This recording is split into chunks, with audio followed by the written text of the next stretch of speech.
Hrušky, jedna sběračka. Ta běračka. Tak, mám ty čaje. Já vám to normálně. Počkej, a místo prkínka. To je místo, ano, my dostaneme nějaký. Ježišela, teď nebudu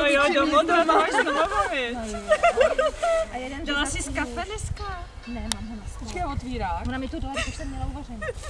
Otvírák vám přinesl, protože mám jenom jeden. Jo, tak to my si počíme, my si dojdeme. Takže prosím vás, je to nápoj, aby byl opravdu pitnej, takže to uděláme základní čaj granulovaný na suché, ale jak na tobě, jak do To je jako ostružina, jaký schopná. Leona celý sousedů. Jo, tamhle voda.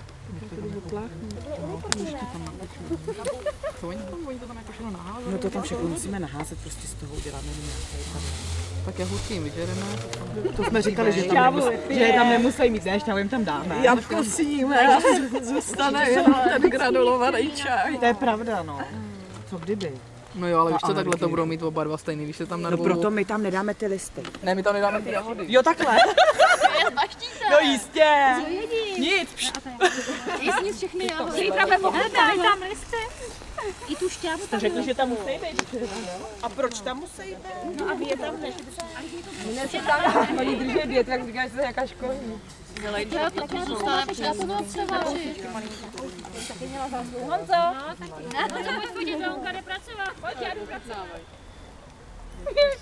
To je tak dobrý! Takže to je dobrý. Na děti nic nezbyde. Jako kápnou si tam něco, jako alkohol. Je tam být ty kotlíky dva. Kotlíky tam měly být dva. Toho bychom si něco přijeli a tady bychom vypili. Takže děláme nějakou tu akci společnou, tak něco můžeme. Kdo máš ty vodku? Mám to běhnout do hospody. Já jsem